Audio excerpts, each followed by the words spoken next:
أعوذ بالله من الشيطان الرجيم. بسم الله الرحمن الرحيم. اللہ الرحمن الرحیم. صحیح بخاری جلد اول حدیث نمبر ہے 799.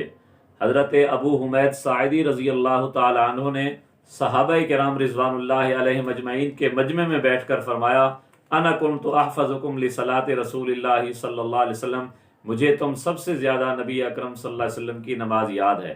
پھر انہوں نے نماز پڑھ کر دکھائی، فرمایا: رأیتہ، میں نے دیکھا، اذا کبر جعل یدیہ حذو منکبیہ، جب آپ نے پہلی تکبیر کہی تو اپنے ہاتھوں کو اپنے مونڈھوں تک اٹھایا، اور جب رکوع کیا، رکوع کے وقت ہاتھ اوپر نہیں اٹھائے بلکہ اپنے گھٹنوں تک لے گئے اور گھٹنوں کو مضبوطی سے پکڑ لیا۔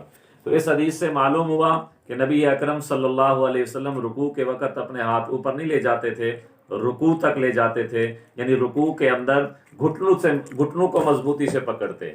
بعض حضرات اس پر اشکال کرتے ہیں کہ اس کے اندر رفع یدین کا ذکر نہیں ہے، لیکن اس کا یہ مطلب تو نہیں ہے کہ رفع یدین ہے ہی نہیں۔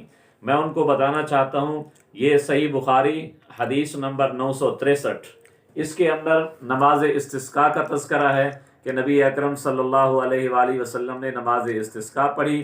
امام بخاری نے اس حدیث سے استدلال کیا، چونکہ اس حدیث میں چادر پلٹنے کا ذکر نہیں ہے، اس سے معلوم ہوا کہ چادر پلٹنا حدیث نماز استسقاء میں ہے ہی نہیں ہے۔ تو اس لیے امام بخاری کا یہ اصول ہے کہ حدیث میں جس چیز کا تذکرہ نہ ہو وہ اس کے وجود کو بھی نہیں مانتے۔ اس لیے حدیث ابو حمید ساعدی حدیث نمبر 799 میں جب صحابی فرما رہے ہیں کہ نبی علیہ السلام نے پہلی تکبیر کے وقت رفع یدین کیا، اور رکوع کے وقت آپ نے رفع یدین نہیں کیا بلکہ اپنے ہاتھ گھٹنوں تک لے گئے، تو ہمیں بھی چاہیے کہ بخاری کے اس حدیث پر عمل کر کے صرف پہلی تکبیر کے وقت رفع الیدین کریں، اور رکوع کے وقت رفع الیدین نہ کریں۔